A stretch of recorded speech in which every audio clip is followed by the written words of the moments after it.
On a summer morning in 2001, a woman in Alabama woke up in a cold sweat like she just had a nightmare. But the woman knew what she saw while she was sleeping was not a bad dream. It was real. So she grabbed her phone and made a frantic call. Later that morning, police arrived at an old wooden house on the outskirts of a small rural town. They stepped inside and they were absolutely shocked because the woman really had led them to a horrifying crime scene. But before we get into that story, if you're a fan of the strange, dark, and mysterious delivered in story format, then you've come to the right podcast. Because that's all we do, and we upload twice a week, once on Monday and once on Thursday. So if that's of interest to you, please go to the follow buttons, medicine cabinet, and replace everything with laxatives. Okay, let's get into today's story. On the afternoon of June 19th, 2001, 44-year-old Debbie Triplett and her husband, Billy, were stocking shelves in the small country grocery store that they owned in Clay County, Alabama. Billy and Debbie had run the store together for almost 20 years, and they had stocking shelves down to a science. They barely even had to look while they were doing it. So today, like most days, they spent the time talking and joking with each other. For as long as they've been doing this, Billy and Debbie never got bored working at the store together. In fact, they didn't understand how anyone would get bored working with the person they love, because the two of them had been pretty much inseparable from the moment they met back in 1982. At the time, Billy, who was 8 years older than Debbie, already owned the grocery store, but he'd been having trouble running it by himself. So when Debbie came in looking for a job, he'd hired her right away. And it didn't take long for them to discover that they had a lot in common. They were both single parents. They loved living in a small town where they knew their kids would be safe, and they could talk to each other for hours without ever running out of things to say. Billy and Debbie's relationship had quickly gone from boss and employee to boyfriend and girlfriend to husband and wife. And their children from their previous marriages ended up loving each other as much as Debbie and Billy did, so they had all quickly formed this really tight-knit blended family. Now, almost 20 years later, the kids had grown up and moved out, but they all lived close by, so the blended family was still together. In the store, Billy kept stocking the shelves, but Debbie glanced up at the clock hanging over the counter and said that maybe they should call it a day. Billy was supposed to meet up with their son, Randy, and if he wanted to do that and still get home in time for the first pitch of the Atlanta Braves baseball game, he needed to head out now. Everyone who knew Billy assumed he must have been born in an Atlanta Braves baseball cap because he wore one pretty much every day. They also knew he absolutely hated to miss a Braves game. But today, Billy wasn't sure if he should just take off because he really didn't like the idea of leaving Debbie alone at the store. The couple didn't like to talk about it, but on a night about 3 months earlier, when Billy was closing the store on his own, 3 men wearing ski masks had burst in, duct-taped Billy's mouth, shoved him into the walk-in cooler, and then robbed the cash register. By the time Billy had gotten out of the cooler, the men were long gone, but all he could think was, thank God Debbie was not here. Debbie could see the look of concern on her husband's face, and she told him not to worry. Those robbers had not been seen again. Besides, their daughter, Michelle, was coming by to keep her company for a while, and then she'd closed the store because she had dinner plans. Billy thought about it for a second and then said she was right.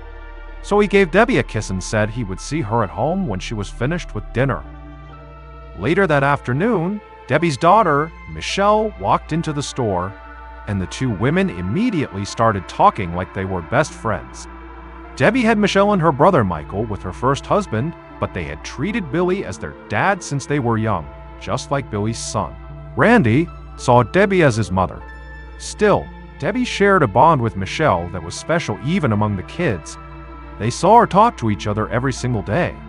Time always flew by when it was just the 2 of them, and today at the store was no different. They talked about everything that was going on in their lives, and when Michelle finally caught a glimpse of the clock, she said she needed to head out.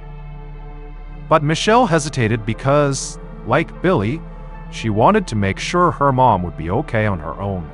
Despite Billy and Debbie rarely talking about the robbery, Michelle and her brothers knew all about it, and they worried about their parents constantly. Debbie said she'd be fine. She could take care of herself. And after all, She'd been closing up the store for 2 decades. Michelle knew better than to argue with her mother, so she told her that she loved her and then she left. Debbie worked a while longer on her own, then started closing the store. She emptied the cash register and put all the money into a metal lockbox. She turned off the lights and walked outside with the box under her arm. Then she locked the door behind her and climbed into her mini van that was parked out front. And as she drove down the secluded country road outside the store, Debbie felt excited about her dinner plans and she hoped the Braves were winning so Billy would be in a really good mood when she got home. Early the next morning, Debbie's daughter, Michelle, sat straight up in bed. Sweat dripped down her forehead and she could feel her heart pounding. She was terrified like she just had a nightmare. But Michelle knew the fear she was feeling was not because of a dream. Michelle believed that her connection to her mother was something way stronger than a typical bond between mom and daughter. It was almost psychic, like they shared a sixth sense or something. It was like they always knew when the other one was upset or in trouble. And right now, Michelle knew something really bad had happened. She reached over and grabbed her phone off the bedside table and called her mama. When she didn't get an answer, she immediately hung up and called her brother, Michael. The second she heard Michael's voice, she said something was wrong with their mom and, since he could get there faster, he needed to get over to her house right away. Michael never doubted the intense connection between his sister and his mom. So he said he was on his way out the door. Michelle hung up the phone, got dressed, and ran out to her car. She sped down the road that cut through most of the small rural towns in Clay County, and then a few minutes later, she turned onto a dirt road that led to her parents' house. As Michelle pulled up in front of the house, she saw her brother pacing back and forth in the yard, and she heard the sound of a police siren in the distance. Michelle got out and ran straight to Michael. He wrapped his arms around her. Aiton just said, "Sister, they're gone." Early that afternoon, Agent Todd Wheels of the Alabama Bureau of Investigation drove down a 2-lane road lined by acres of trees on one side and a river on the other. This landscape, that would cause most people to feel like they were stranded in the middle of nowhere, felt completely familiar to Agent Wheels.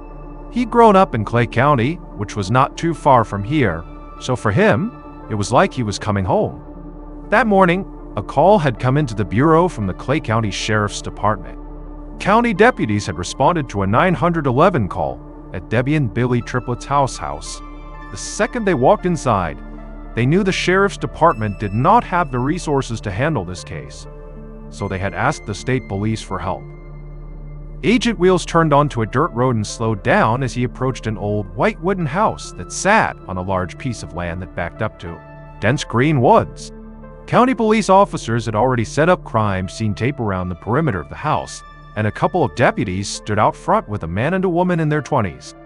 Wheels parked his car and looked out at the man and woman, and he felt his heart sink because he had known both of them since they were little kids.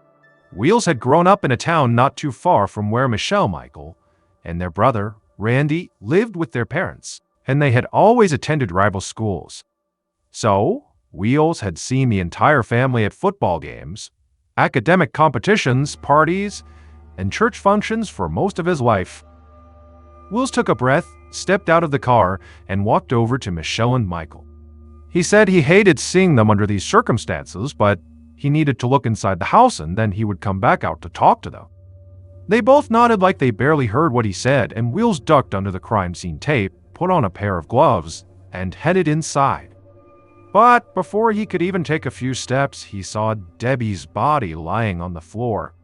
She was surrounded by a huge pool of dried blood, and there was blood spatter all over the walls.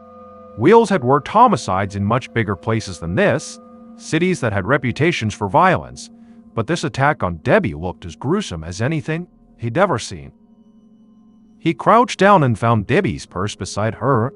He noticed blood stains inside the purse, and it looked like somebody had rifled through it. Wheels thought this could be a sign that this was a robbery gone bad, that somebody had broken in, and then, when they heard Debbie come home, they rushed over and killed her as soon as she walked inside.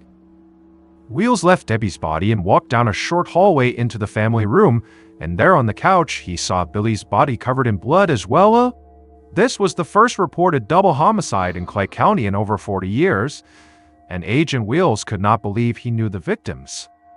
Wheels approached Billy's body when something on the wall right above caught his attention. When he'd first walked into the room, he thought it was blood spatter, but now he could see it was red lipstick, and someone had used this lipstick to leave a message for the police. It was a single word: narc.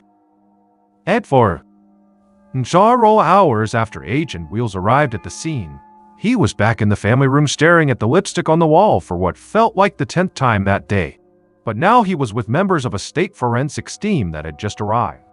Wheels had gone outside earlier to check on Michelle and Michael and to ask them if they knew what their parents had been doing the night before. Michael said that he and his wife had met his mom for dinner after she closed the store, and then, as far as he knew, she went straight home. And both siblings assumed that their dad had watched the Braves game and then just stayed in for the night. Back in the family room, Wheels and the forensics technicians could still not get over the violence that was inflicted on Billy. This was even more brutal than the attack on Debbie. This kind of rage made Wheels think that the attack must have been carried out by someone who had a close emotional connection to Billy, or by someone who was out for revenge. And the word narc also had strong connections to the drug world. As Wheels stood there fixated on the wall, he heard people shouting outside and he snapped out of his trance. He immediately turned around and ran out of the house. In the front yard, Wheels saw a man physically struggling with 2 deputies and yelling that he and his siblings needed to get inside. Their parents were, and their parents were, and their parents were in there. Wheels recognized this man as Billy's son, Randy. Back when they were teenagers, Wheels and Randy had been on their respective high school scholar bowl teams, and they had developed a friendly rivalry with each other at academic competitions. Wheels darted across the yard, joined the deputies, and in his calm southern accent, told Randy he needed to back off. Randy stopped struggling and looked up at Wheels, and this look came across Randy's face like he didn't understand why this man was standing there. Randy squinted a little and then just said, Todd. Agent Wheels said he wished this was not how they were seeing each other for the first time in a while, but he needed Randy to calm down and step back. Randy took a deep breath and apologized to the deputies. He told Wheels he had lashed out because he was mad at himself. He'd missed the messages he'd gotten from Michelle and Michael, and he felt like he'd let his brother and sister down by not getting here earlier. Wheels said he understood. While the 2 men talked, Wheels heard someone shouting his name from across the yard. He looked over and saw a forensic tech standing by a minivan that was parked near the side of the house. Wheels told Randy to go wait with the siblings, and then he walked over to the van. The front passenger door was open, and the forensic tech said the van had been unlocked. He pointed to the passenger seat, and Wheels saw the keys to the van sitting there. But Wheels also saw something in the passenger side floorboard. It was an open, empty metal box turned over on its side. Wheels called out to the deputies to bring Randy, Michelle, and Michael over to the van. And when the 3 siblings got there, they didn't look surprised at all. Wheels asked them what the container was, and they told him it was the money box their parents put the cash from the register in every night when they closed the store. And their mom had a terrible habit of just leaving the box in her van when she got home. This clue definitely played into the idea that these murders were connected to a robbery, but maybe it was not a home robbery that got interrupted. Wheels asked the siblings if it was common knowledge around town that their parents put their money from the store in the box every night. Would someone have known Debbie had all that cash and maybe followed her home? The kids looked at each other for a moment, like they were talking without saying anything, and then Michelle said a few months earlier, their parents' store had been robbed by some men at closing time. So these men might have known exactly where their parents put the money from the cash register. Wheels got a few more details about that robbery, and then he told the siblings they could go. They should have some time to grieve together in private. Will spent the whole day at the house, and it was dark outside when he met the members of the forensics team to get a final report for the day. They believed that Debbie and Billy had been killed the previous night. The team had also pulled blood samples from both bodies and from the rooms where they were found, and they had done a thorough sweep of the minivan. But the van appeared to have been completely wiped down before any investigators had even touched it. However, investigators were confident that with all the blood and all the fingerprints found inside the house, that they would still likely be able to get the print and DNA samples that belonged to the killer. At the time, DNA testing in Alabama was still a relatively slow process. It could take several weeks or even months to get results. Still, Wheels had a lot of faith in DNA testing, so he was willing to be patient. In the meantime, he had two distinct theories about the case. This was either a robbery gone bad, or Billy really had ratted somebody out to the authorities, likely over something having to do with the drug trade. On June 21st, so the day after the bodies had been discovered, Agent Wheels followed Michelle into her house, which was just a few miles away from her parents, and they sat down together in the small front room. Wheels spoke in the calm voice he almost always used on the job. He said he didn't want to imply that anybody was lying, but he had met with county police and they had no record whatsoever of a robbery that took place at Billy and Debbie's store. So Wheels wanted to know what Michelle and her brothers had been talking about. Michelle sighed. She and her brothers were telling the truth. There had been a robbery, their parents had just never reported it.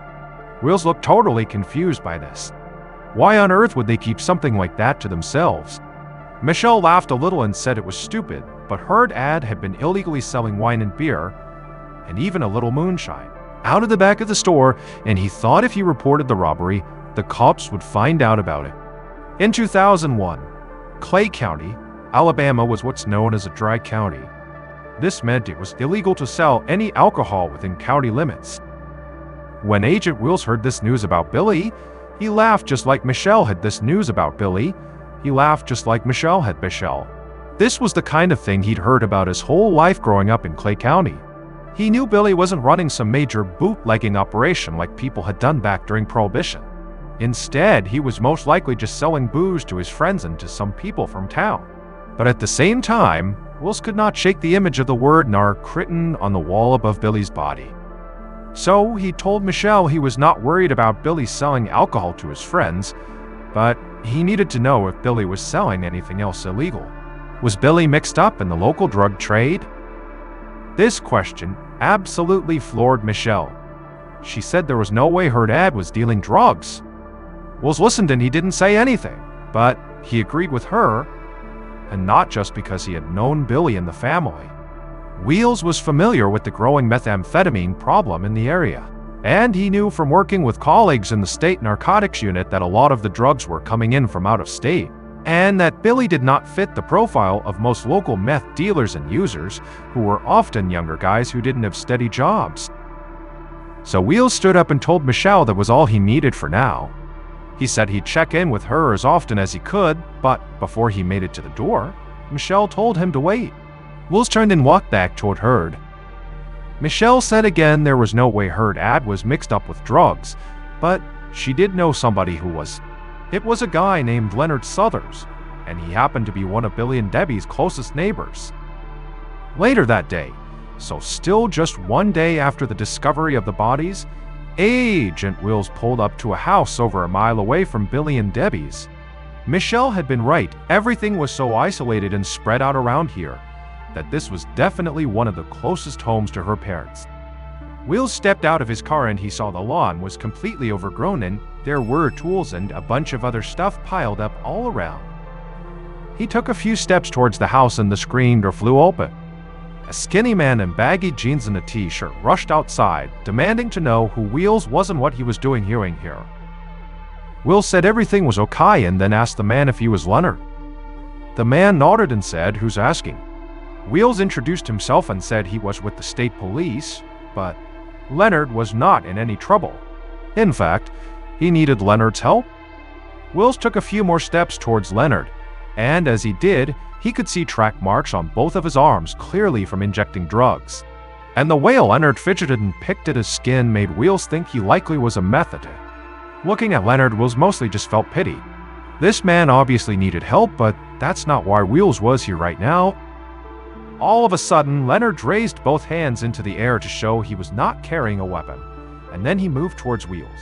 He leaned in really close and then pointed to the trees surrounding his house, and in a hushed voice, he asked if Wheels could see the men up there.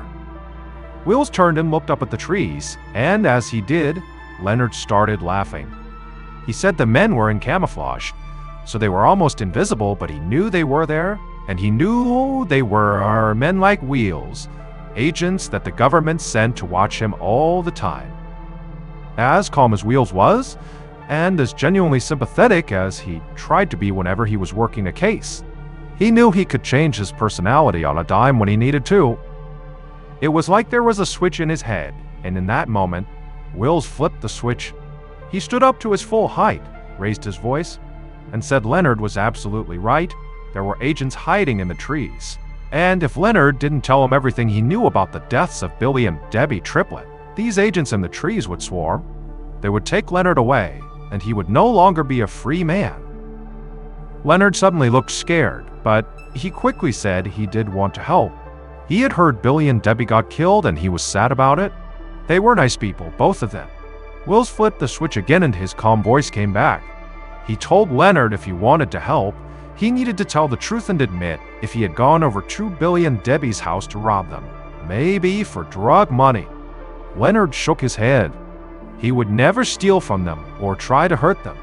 Wills spoke with Leonard a while longer in the front yard, and by the time he left, he had a primary suspect. Leonard was a drug addict and he was extremely paranoid. There was even a chance Leonard had convinced himself that his neighbor Billy was going to turn him into the police for buying and using drugs, which in Leonard's mind would make Billy an art. In the days following the murders, Agent Wills had his team dig into Leonard's background and his history of drug use. Still, Wills did not want to overlook anything, especially if it was because of a personal bias. He did not believe that Billy or Debbie had any connection to the local drug trade, but he needed to make sure. He asked for help from the state narcotics unit, and they said they would search their records to see if Billy or Debbie ever appeared as suspects or informants, or if any agents knew anything about them. In the meantime, Wills was still waiting on the results of the DNA tests from the blood samples taken at the crime scene. But he did get an update on the fingerprints found throughout the house. At this point, all of the prints that had been pulled matched Billy, Debbie, and their kids who had provided prints to the county police. So investigators figured the killer must have worn gloves, which probably meant they would not find any useful prints on the cash box either. This was not surprising, but Wills still got frustrated. The investigation was in its early days, but he had hoped he might get lucky with the fingerprints and find a clear piece of evidence that pointed to the killer.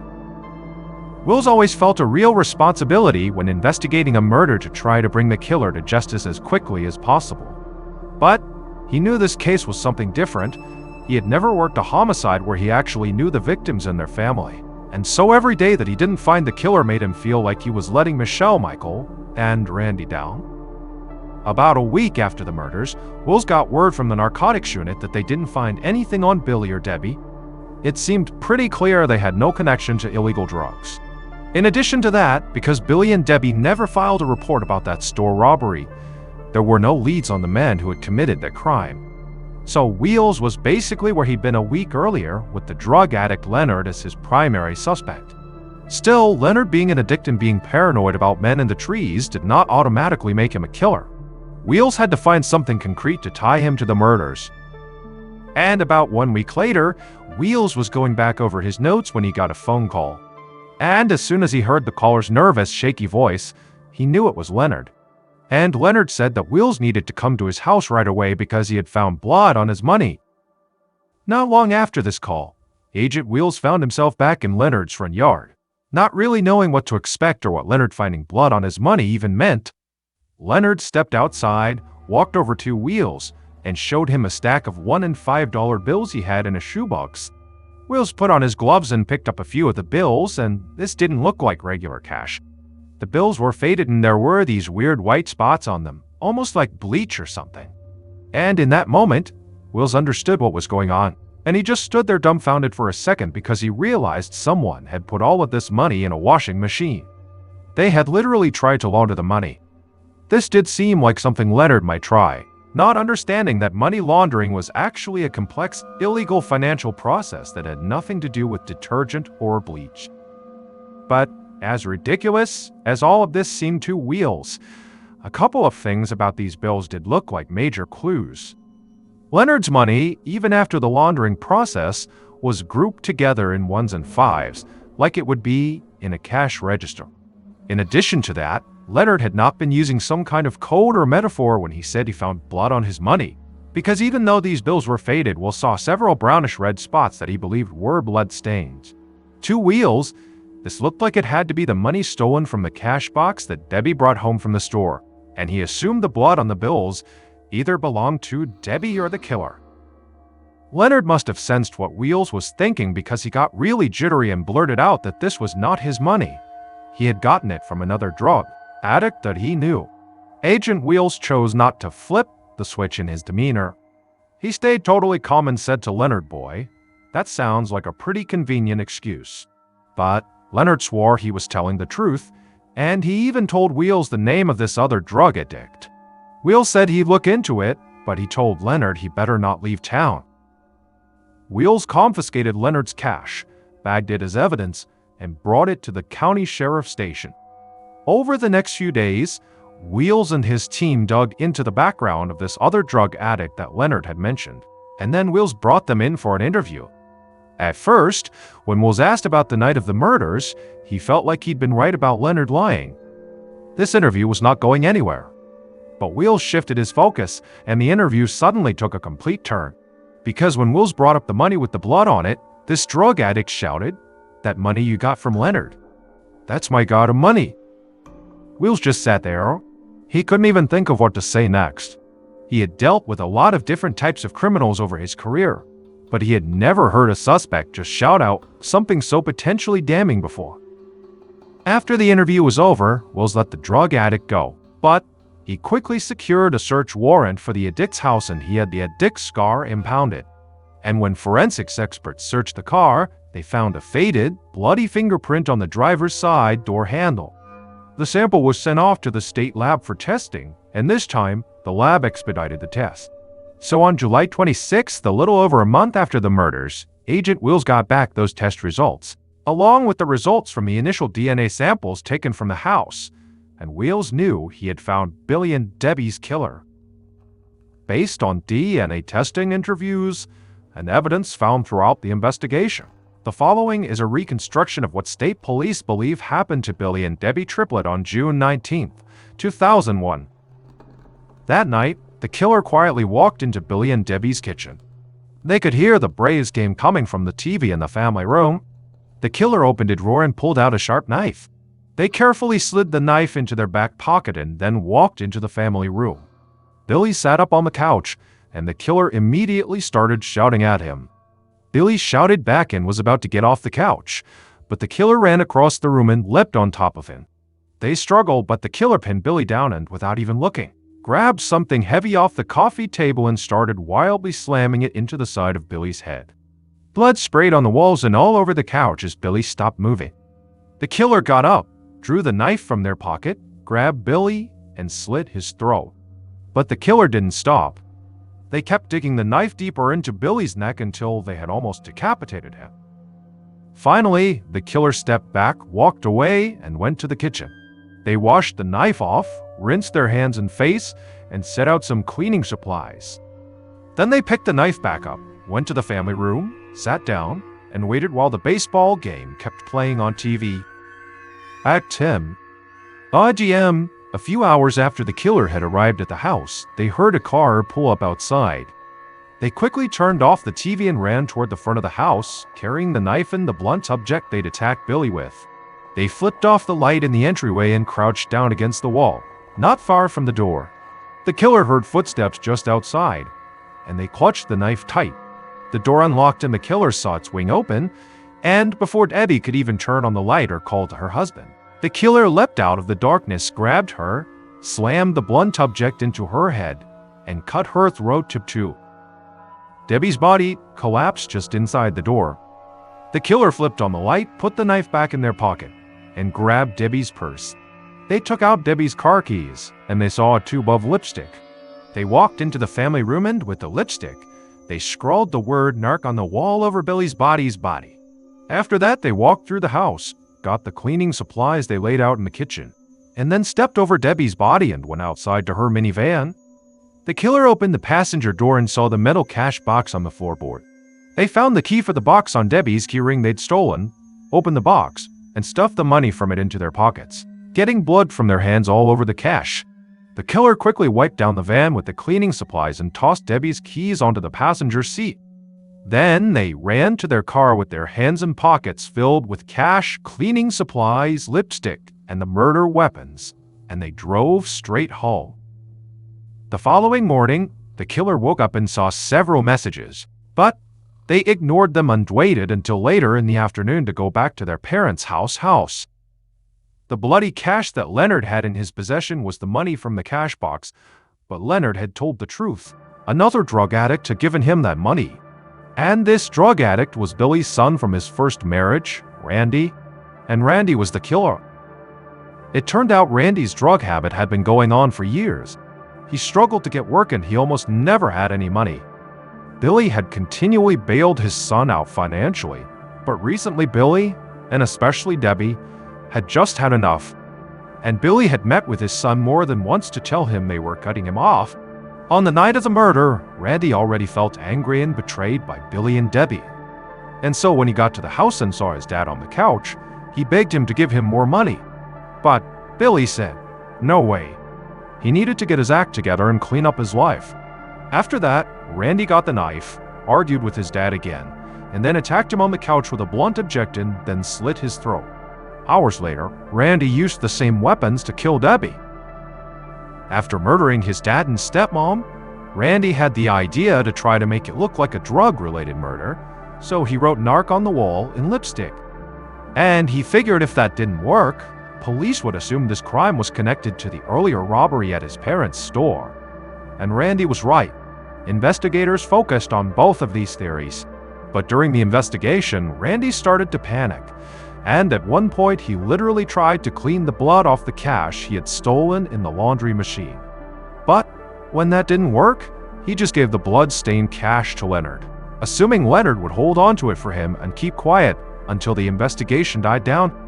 But Leonard called Agent Wheels and told him that Randy, who he'd known for a long time and who he did drugs with, was the person who gave him this money.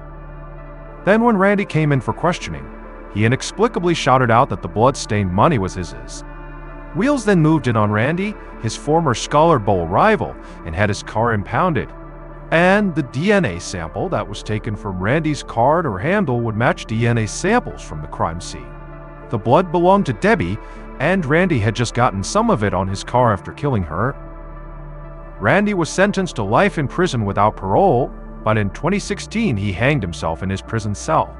Michelle still thinks about her mother all the time, and she continually reminds people to hug the ones they love, because nobody ones they love, no matter how deep a connection they share, knows how much time they have together. On a Monday afternoon in December of 2001, a pair of police officers walked in the side door of a big old farmhouse in the woods in Loudoun County, Virginia. They had just received a frantic 911 call from a man who said he had found his neighbor horrifically injured on the kitchen floor. The police officers crept through the house, peering cautiously around corners in case the attacker was still in the house. But other than the sound of their footsteps squeaking on the hardwood, the home was totally silent. When they made it to the kitchen, they stopped. There, lying on his stomach, was the body of an older man covered in blood. One of the officers stepped forward and knelt down to check the man's pulse, but it was obvious to both of them that he was dead. The officer was about to stand back up, and something strange on the back of the man's neck caught his eye. Slowly, the officer reached out a hand and pulled down the collar of the man's shirt. When he saw what was there, he looked back at his partner with an expression of fear, because what he had just discovered could be a sign that there were devil-worshipping occultists sprawling their rural community. But before we get into that story, if you're a fan of the strange, dark, and mysterious delivered in story format, then you've come to the right podcast, because that's all we do, and we upload twice a week, once on Monday and once on Thursday. So, if that's of interest to you, please take the follow button on a camping trip and leave them way off the hiking trail before setting up camp for the night. After dark, once the follow button has gone to sleep, secretly pack up all of your gear and leave the follow, but uncompletely alone in the middle of nowhere. Okay, let's get into today's story. On the evening of December 8th, 2001, 57-year-old Dr. Robert Schwartz stood in the kitchen of his farmhouse outside of Leesburg, Virginia, stirring strips of pork and vegetables in his frying pan. Robert could hear the rain beating against the windows, and the sound made him feel at peace. He had the heat cranked up, and he was wearing his most comfortable sweatpants. There was nowhere he would rather be on a rainy winter night than inside this home, which had been in his wife's family for generations. He checked the pork, which was almost done, and he reached for a single plate out of the cabinet. Robert used to love cooking, and until just a few years ago, he always made big portions to feed his family of 5. But his wife had died 4 years earlier from cancer, and her death had sent all 3 of their kids spiraling, especially their youngest, Claralyn, who was only 15 at the time. Clara was the one who actually found her mom on the morning she died, and she had fallen into a deep depression afterwards. Robert had been worried he might never pull her out, but recently, Clara seemed to have gotten into a really good groove. She was 19 now, and she had found a tight-knit group of friends who all loved Renaissance fairs, where people dress up like they're from medieval times. Clara had created a fantasy game called Underworld, and the kids all spent a lot of time playing it. Robert didn't really understand the game, but he was thrilled that Clara had finally discovered something to be passionate about. These days, Clara was away at college along with her older sister Michelle and her older brother Jesse, and Robert was proud of how he had pulled the kids through their mother's death. He felt like he had sent them out into the world as basically happy and capable people, which was a goal that had seemed very far away in the early period of their grief. He did miss them, though. Most nights now he ate alone with the creaking of the old house to keep him company. His kids had always complained about all the noises the house made, but Robert liked it. He spent his days working long hours as a biopathicist, studying DNA at a science and technology firm called the Center for Innovative Technology, where the offices and laboratories were white and brightly lit and pretty quiet. Robert loved his work, but the environment was a little sterile for his taste. So coming home to an overgrown farmhouse way out in the woods, where vines grew up the stone walls and the floorboards squeaked and the nearest neighbor's whirs were more than a quarter-mile away, was a nice contrast. Now he set his plate down and reached into a bag of tortillas on the counter. He put 2 in the middle of the plate, and then he started to tip the frying pan to scoop out the meat and vegetables on top. But before he could turn off the burner and head to the table, he heard a knock coming from the front door. Robert frowned and craned his neck to look toward the door, which had a little window in it, but the rain made it impossible to see out. Robert did not get a lot of unexpected visitors, especially not on a stormy night like this, but he figured maybe it was just a delivery driver trying to keep a package from getting soaked. But whoever was knocked again, and so Robert turned and walked out of the kitchen and through the front room toward the entryway.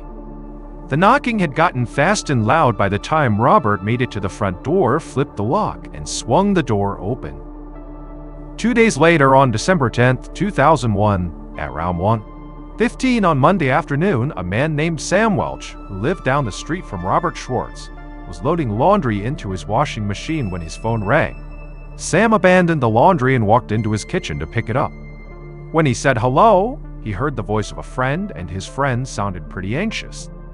This friend worked at the Center for Innovative Technology, which is where Robert worked, and the friend said that Robert hadn't come into work today. He had missed an important meeting, and he wasn't answering his phone. And this was about as out of character as it was possible to get for Robert, who was famous in the field of DNA research and had actually worked on the first online database of DNA sequence information. Robert was organized, reliable, and extremely communicative. He never just went silent. So this friend asked Sam, "Can you please go to Robert's house to check to see if he's okay?" Sam didn't hesitate. He said of course he would. Then he hung up the phone, went out to his truck, and drove to Robert's farmhouse, which was about a mile away at the end of a dead-end road. When Sam pulled up, he saw Robert's car parked on the street and a construction crew digging up Robert's driveway. In front of the house, everything looked calm and normal, which Sam found encouraging. He recognized one of the workers as another neighbor of his, so he parked his truck, hopped out, and went over to ask if the worker had seen Robert. But the worker said no. The construction crew had arrived almost 6 hours earlier at 7:30 that morning, and not only had Robert not come out to greet them all like he normally did, they hadn't actually seen any movement at all inside of his house. Now, the brief sense of relief Sam had felt when he arrived evaporated. He explained to the construction worker about the concerning call he'd just gotten, and so he asked the worker to come with him to go check on Robert. The 2 men walked down the driveway toward the farmhouse. They knocked on the front door, but nobody answered. So they went around to the side door, which Sam knew Robert usually left unlocked. Sam didn't want to just barge in, so when they got to the side door, he first knocked loudly, but again, nobody answered. Sam shot a worried look at the construction worker and then he tried the knob, and just like he'd expected, the door was unlocked. Sam stepped inside and called out Robert's name, but the house was completely silent. So he took a few halting steps ahead of him. He could see the kitchen. Sam called out Robert's name again and took one more step forward, right up to the threshold of the kitchen. And then he froze. For a long second, Sam stood there completely still, not even breathing, with the construction worker a few paces behind him. Then Sam whirled around and gave the worker a shove back towards the doors. Sam was so afraid that he could barely think, but he managed to shout one single sentence: "Call the police." Loudoun County investigator Greg Locke was sitting in a classroom at a local school near Leesburg, Virginia, halfway through his first day of a week-long police training course when his pager vibrated. And when Locke looked down at the short message blinking on his little screen, he felt his heart start to race. He stood up and gathered his things, told the instructor he was sorry but he had to go, then walked out of the classroom. Locke had only been with the Loudoun County Sheriff's Department for a couple of months. He had originally planned on becoming a firefighter, but training for that position had required that he go to the local police academy.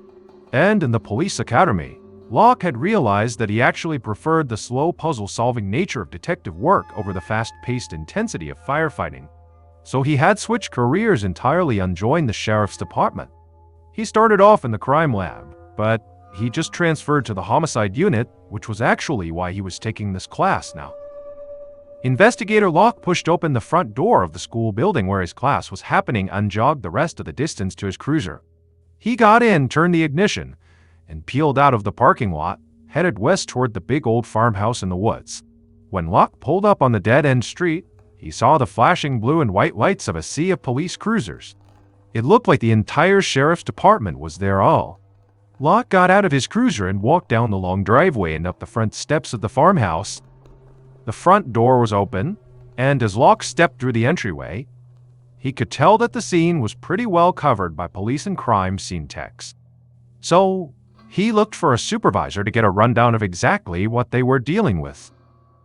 Locke found a supervisor standing just outside the kitchen, staring grimly at a man's bloody body. At first glance, it was immediately clear to Locke that whatever had happened here to this man, it had been a frenzy of violence. The man's body lay face down on the floor, his clothing had been shredded in the attack, and there was so much blood that it had dried in sticky, thick pools that spread out all over the hardwood. Even the bottom of the man's white socks were bloody, which Locke knew meant there must have been a struggle, because the only way for the bottom of his socks to get that soaked was if he had been bleeding heavily and then stepped in it. Locke's supervisor turned away from the body and brought Locke quickly up to speed. Their victim was Dr. Robert Schwartz, who was a well-known biopathologist, and he had been stabbed to death. It didn't appear to be a robbery because nothing had been stolen or rifled through, and there was no sign of forced entry, which meant that very likely Robert had opened the door to his attacker willingly. Locke knew that a set of facts like this often meant that a murder victim had been targeted by a person they knew, rather than attacked by a random stranger. And the savagery of the stabbing itself supported that theory because it suggested a highly emotional killer who felt true rage towards the victim. But Locke's supervisor told him there was one more thing, something incredibly bizarre. Whoever had stabbed Dr. Schwartz to death had also carved an X into the back of his neck. Locke told his supervisor that he was going to start canvassing the neighborhood, and his supervisor nodded in agreement. As Locke walked back out the front door of the farmhouse, he looked around and shook his head incredulously. This was a beautiful area. It was up in the mountains and it was sitting right above a historic little downtown district with nice restaurants and breweries and coffee shops and a vibrant art scene. It was very hard to imagine any murder taking place here, let alone some kind of ritual killing that involved a vicious knife attack and a symbol carved into the victim's skin. The nearest house was way down the road, and as Locke reached and climbed the front steps, he realized he couldn't even see Robert's home from here. This gave him a sinking feeling. He was afraid that the people inside of this house could not have possibly heard anything going on inside of Robert's house a quarter mile away. None of the neighbors could have. But Locke knocked anyway, and soon a middle-aged married couple answered, looking concerned. They said they had seen all the commotion, and they asked if everything was okay. Investigator Locke just shook his head and said no, there had been an incident, but he couldn't say anything about it right now. Locke told the couple that what he had come for was to ask if they had seen or heard anything suspicious over the weekend. He watched as the couple exchanged a look. Yes, the husband said. As a matter of fact, they did. On Saturday night during the rainstorm, a soaking wet teenage boy had come to their house asking to use the phone because his car got stuck in the mud a little ways down the road. The husband said he had looked outside and seen the car, which had a young woman and man inside. And then he said he called a towing company that he knew, and the teenager had thanked him and gone back to the car to wait. And the tow truck driver had arrived not long after all. Locke scribbled this down in his notepad, then asked the husband what exactly was strange about the encounter. It wasn't uncommon at all in an area this rural for cars to get stuck. The husband nodded in agreement, but it wasn't the car getting stuck that was strange, he said. It was where the car was driving in the first place. The teenagers had gotten stuck on a dead-end road. There was literally nothing down there except for Robert Schwartz's house. So the husband asked what were the teenagers doing down there. Locke left the neighbor's home and checked in by phone with his supervisor to share what he just heard about the kids in the mud on Saturday night. And his supervisor was instantly interested because the medical examiner had just come and collected the body. And his initial examination suggested that the murder had happened on Saturday night. And Locke's supervisor told him that the medical examiner had also discovered something else that was pretty unusual when he had rolled Robert's body over. He found deep marks in the wood underneath where he had been laying. This was important because it looked like the marks had been made by the knife used to kill Robert. In other words, this could not have just been a regular knife like you would find in a regular kitchen. Instead, the knife the killer had used had such a long blade that when the killer plunged it into Robert's torso, it had gone all the way through his body and then into the floor beneath him, leaving the marks. That meant the murder weapon had a blade that was at least 2 feet long. Now, the murder weapon had not been found inside of the home, so it looked like the killer had brought the long blade with them to the house and then taken it with them when they left. To Locke and his supervisor, the idea of the murder weapon being this long, strange blade only strengthened their fear that this murder might have a ritualistic or even satanic element to it. But Locke told his supervisor that before they went down a rabbit hole of the occult, they should focus on something a bit simpler that was right in front of their faces. They should track down those teenagers and the tow truck driver. Locke got in his cruiser and drove to the office of the towing company, where he found the owner in the lobby. Locke asked him if he remembered a call on Saturday night about a carload of teenagers stuck in the mud on a dead-end street. As soon as the owner heard this, he scowled. "Yeah," he said. "I remember. Those kids stiffed my driver on the bill." And now Locke felt a surge of adrenaline. This was the second suspicious thing he learned about the kids in the stuck car. Not only were they driving down a dead-end road they had no business being on, but they ducked out on the towing bill. Now, stiffing the driver was a crime, but Locke wondered if they had done it because they wanted to avoid giving out their real names. Locke asked the owner if he could speak to the driver, and the owner said sure, then disappeared into the back office. A few minutes later, a man in a t-shirt with the towing company's logo on it walked out into the lobby and said he was the one who helped those kids. Locke could see from the man's furrowed brow and darting eyes that he was nervous, like he had something sensitive or upsetting to say. And Locke wondered if he was about to break this case open right here, right now. The tow truck driver gestured to Locke to follow him to the far corner of the lobby, furthest away from the back office where his boss was boss. When they got there, well out of earshot of the boss, the driver started to mumble something about how he'd gone out in the rain and then stuck the car, and the kids jumped in and took off without paying. But then he stopped and looked around, like he was making sure they were alone. Once he was satisfied they had real privacy, the driver leaned into Locke and said, "I'll tell you something, but you can't tell my boss?"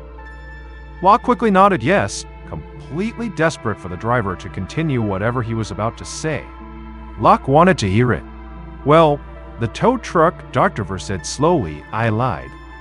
The tow truck driver explained that the kids did not stiff him on the bill. In fact, they were perfectly nice and polite, and they didn't seem upset in any way, and they had gone to an ATM to get cash to pay the bill. The driver had decided to lie about the kids running off just so he could pocket the cash. And at this, Locke felt himself deflate. He could see his theory of teenagers driving around committing crimes and trying to hide their identities slipping away. Locke suppressed an urge to roll his eyes at the tow truck driver and instead promised he wouldn't say anything to the man's boss. He asked if the driver had the kids' names, and the driver said yes. He kept a log of all his jobs, so he had the driver's name and license number. He also remembered the bank they went to for the ATM. Locke scribbled down the information, thanked the tow truck driver, and then went back to headquarters. Back at his desktop computer, Locke looked up the teenage driver, whose name was Michael Ful. He was hoping to discover that this kid was some kind of serious criminal, but instead he saw a skinny 21-year-old college student with no record. He made a pretty unlikely murder suspect. Locke leaned back, feeling disappointed. His hope for a simple explanation for the murder, instead of an occult ritual, was fading fast. He checked the time and realized it was now mid-afternoon, and he still hadn't talked to the victim's family yet. He decided he would finish running down the final details on the kids in the car the next day. Right now, he had to go find Robert Schwartz's 3 children and tell them that their father had been murdered. The drive to James Madison University in Harrisburg, Virginia took about 2 hours, and it was dark by the time Locke pulled onto campus. Both of Robert Schwartz's daughters, his youngest daughter Clara and her older sister Michelle, were students here. And as Locke parked in front of the residence hall, he saw the campus police officer and the university counselor he had contacted to help with a notification waiting for him. They lead Locke into the residence hall, up a flight of stairs, and down a hallway to Clara's dorm. The campus police officer knocked and then stepped aside so Locke could lead the conversation. The door opened and Locke saw a young girl in baggy clothes with stringy brown hair and red, bloodshot eyes. It looked like she'd been awake for days, and he suddenly felt for this teenager whose life he knew he was about to change completely. He introduced himself and told her he had something important to tell her, but that she should sit down first. He watched as Clara nervously backed up and then sat on the edge of her bed. Then Locke took a deep breath and, in a quiet and steady voice, he told Clara the news. Her father was dead. For what felt like a very long time, the room was completely silent. Clara stared blankly at Locke for so long that Locke started to wonder if she'd even understood him. But right before Locke was about to ask her if she was okay, Clara's eyes seemed to snap back into focus, and she finally spoke. She asked, "How did her dad die?" And now Locke hesitated, choosing his words carefully. He knew he had to be mindful about how much he revealed about the crime, even to the victim's closest family members. Everyone was a possible suspect until they were ruled out. So Locke told Clara that her father had been found dead inside of his home, and what happened to him was a question they were investigating. Clara went back to staring blankly. Locke could tell Clara was in some kind of shock, and so there was no way he was going to leave her alone. So he asked her to come with him, because now they had to go and tell her sister Michelle. A few minutes later, Locke stood inside of Michelle's dorm room as Michelle screamed the word no, over and over again while Clara tried to comfort her. So far, telling the kids had been just as heart-wrenching as Locke had expected. Notifications were one of the hardest parts of his job, especially in a murder, because Locke couldn't just comfort them and leave. Instead, he had to stay and question them, no matter how upset they were. Locke looked at Michelle and Clara and decided that, of the two of them, Clara was in much better shape to be interviewed. So he asked her to please step out of the room so he could ask her a few questions. Clara nodded and Locke led her out into the hallway to a quiet corner near the stairwell, where it felt like they had some privacy. He pulled out his notepad and asked Clara when she last talked to her father. Clara looked down at the floor and shook her head sadly. Friday, she said. They had talked about her coming home for the holidays in a few weeks. Then she paused, and when she spoke again, her voice was almost a whisper. She said that during that last conversation, she and her father had fought. She had a car, but It was back at the farmhouse, and she wanted to bring it to school, but her dad wouldn't let her. She looked up at Locke and told him that she didn't know why she had gotten so upset at him. Her dad had promised to consider it over the holidays, so she didn't even know why she blew up at him. Now, her final conversation with her father would always be this stupid argument. Locke watched as Clara dropped her head again. He felt sorry for the stunned and awkward teenager. He told Clara he hated to keep pressing, but he needed to know about her father's friends and relationships, and about the people that she and her siblings hung out with. He asked if anyone they knew might have had some kind of grudge against her father. At this, Clara screwed up her face in what looked like deep concentration. Then she slowly listed off the names of some of her dad's closest friends, but said none of them had a grudge. And most of her friends had either never met her dad, or if they had, they really liked him. But then Locke watched as Clara's expression changed. It looked like she had just remembered something else, and suddenly she looked straight at Locke with a focus in her eyes that he hadn't seen until now. She said one of her friends had recently met her dad over Thanksgiving break, and ever since then, he'd been acting really strange and intense. She told Locke that his name was Kyle Holbert. He was 18, and they had met at a Renaissance fair a few months earlier. They'd gotten along really well at first, but over the last several weeks, his whole demeanor had changed, although she didn't know why. He'd actually gotten busted on a concealed weapons charge for carrying daggers around a shopping mall, and after that, Clara said she had tried to avoid him. At the mention of daggers, Locke's eyes narrowed. This murder case involved an unusual blade as the murder weapon, and while daggers weren't long like the murder weapon, they were an unusual knife to carry, especially at the mall. Locke's disappointment over the teenagers in the tote truck disappeared as he underlined Kyle Holbert and daggers in his pad. This was a good lead. He told Clara they were almost done, and soon she could go back with her sister and they could tell their brother together. But first, he needed to know the names of Kyle's closest friends. Clara nodded and started listing off names, which Locke wrote down as quickly as he could.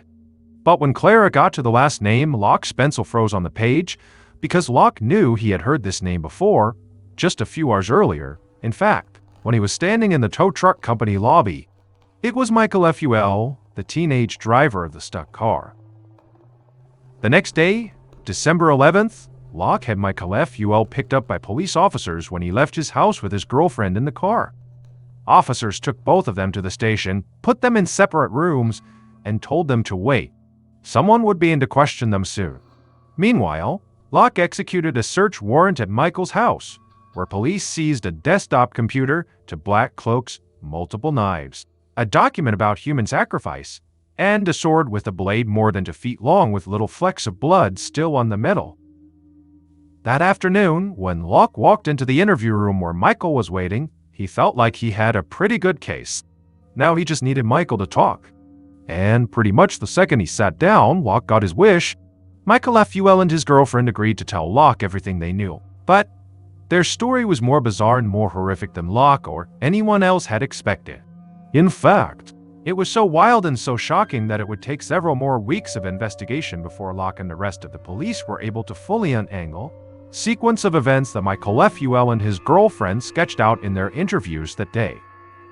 But finally on February 1st, 2002, so almost 2 months after Robert Schwartz's death, the police arrested the mastermind behind the murder, and it was not who the police had expected it to be. Based on interviews, evidence, and transcripts from online and phone conversations, the following is what happened to Dr. Robert Schwartz on the night of Saturday, December 8, 2001. At around 6:15 p.m., the killer sat in the back seat of a car driving down a muddy, dead-end road in the woods in a rainstorm. The killer's friend, Michael Fuel, was driving, and Michael's girlfriend was riding in the front passenger seat. Michael and his girlfriend were both talking because they were trying to find the big old farmhouse that was their destination. But the killer was not paying attention to them. Instead, the killer was completely focused on a different voice, a voice that no one else could hear. The voice was named Nicodemus, and Nicodemus was a god. In fact, Nicodemus was one of 6 gods that had lived inside the killer's head for as long as the killer could remember. And now Nicodemus had a warning. "Don't go up there. Nicodemus shouted inside of the killer's head. Now, usually the killer listened to Nicodemus. The killer knew the god was just trying to keep them safe. But tonight, the killer knew they could not back down from their plan. Innocent lives were at stake, because the killer knew something that no one else did, and that was that Dr. Robert Schwartz was a monster. He lashed out with violence, even though no one else could see it, and he poisoned lemons and pork with sulfuric acid. And recently, the killer was absolutely certain that Dr. Robert Schwartz had begun planning a murder of his own. The killer knew they had to strike first. So, from the backseat of the car, the killer answered Nicodemus, telling the god in a whisper, "I have to do this." The car came to a stop in the mud in front of Robert Schwartz's farmhouse, and the killer got out wearing a long black trench coat that hid a 27-inch long sword. The killer stalked through the rain up to Robert's front door and started knocking hard. After a minute, the killer heard footsteps squeaking on old hardwood inside the house, and then the door opened. The killer could smell the dinner that Robert was cooking in the kitchen. Robert stood in the doorway looking down at the killer in confusion. "Yes," he asked. The killer asked if Clara was home, and Robert said no. So the killer asked for Clara's phone number, and Robert invited the killer inside out of the rain while he wrote it down. And this was when the killer decided to strike. As Robert stood with his back to the killer writing out his daughter's phone number, the killer told him, "I know your plans." And as Robert turned in confusion, the killer pulled out the sword and began slashing. Robert tried to protect himself, grabbing for the blade and cutting his hand in the process, spilling blood all over the floor. But the killer was in an unstoppable frenzy. The killer yanked the sword away from Robert and then slashed his stomach. Somehow Robert stayed standing as the killer swung the sword and sprayed blood across the kitchen. Some of the blood landed in the killer's mouth, and the metallic taste filled the killer with pleasure and adrenaline. The killer slashed Robert over and over until finally Robert fell, landing face down on the hardwood. Robert wasn't moving anymore, and Nicodemus was screaming at the killer to stop, but the killer couldn't stop. Some of Robert's blood had landed on the hot stove where it was now sizzling, and the smell filled the air as the killer rammed the sword all the way through Robert's body over and over again, sinking the tip of the blade into the hardwood beneath Robert. By the time the killer finished, Robert's clothing was shredded and he had been stabbed more than 30 times. The killer stood over his victim for a minute and then calmly walked over to the stove to turn off the burner. And then, before he left the house, as a final touch, the killer took the sword and carved an X into the back of Robert's neck. The killer did this because X was the signature of an assassin in the fantasy game that the killer loved. That fantasy game was called Underworld. Underworld had been created by the killer's best friend, and it was the killer's best friend who was the mastermind behind the murder of Robert Schwartz. In the game of Underworld, the mastermind went by the name High Priestess of Chaos, and the killer was called Assassin. But in the real world, the killer's name was Kyle Holbert, and the mastermind's name was Clara Schwartz. It would turn out Robert Schwartz's daughter, Clara, had never come out of her depression after the death of her mother. Instead, she sunk deep into misery and also paranoia, and became convinced that her father was trying to kill her father was trying to kill her. And when Clara met Kyle Holbert at a Renaissance fair, she found a willing player and heard Arc Fantasy World. Kyle was schizophrenic and bipolar, and he'd grown up in foster care and mental hospitals, totally unable to tell the difference between reality and the voices and visions inside of his head. Clara and Kyle, along with Michael Lefuel and his girlfriend, formed a disturbed little family. They all played characters in Clara's fantasy game Underworld, and they referred to each other as brother and sister.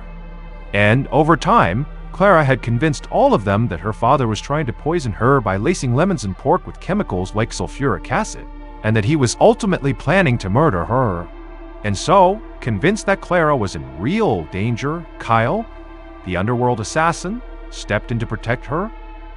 But what Clara did not say to Kyle was that if her father died, she believed she would inherit several $100,000. And so at Clara and Kyle's instruction, Michael and his girlfriend drove Kyle to Robert Schwartz's house in the rainstorm on December 8, 2001, so that Kyle could stop Robert once and for all. And they might have gotten away with their crime if their car had not gotten stuck in the mud. In the end, Michael Lefuel was sentenced to 18 years in prison for his role in the murder. His girlfriend accepted a plea deal and was sentenced to just 1 year. Kyle pleaded guilty to first-degree murder and conspiracy and was sentenced to life in prison. And although Clara Schwartz tried to pin the whole murder on Kyle by dropping his name in the story about his arrest for carrying daggers to investigate a lot, she was ultimately caught when police read transcripts of her online and phone conversations with Kyle and her other friends. It was clear that Clara herself was the driving force behind the murder of her father. She was found guilty of first-degree murder and conspiracy and sentenced to 48 years in prison. In a final twist, it was the DNA research that Dr. Robert Schwartz himself had spent his career on which helped investigators to determine that the blood on the sword belonged to Robert.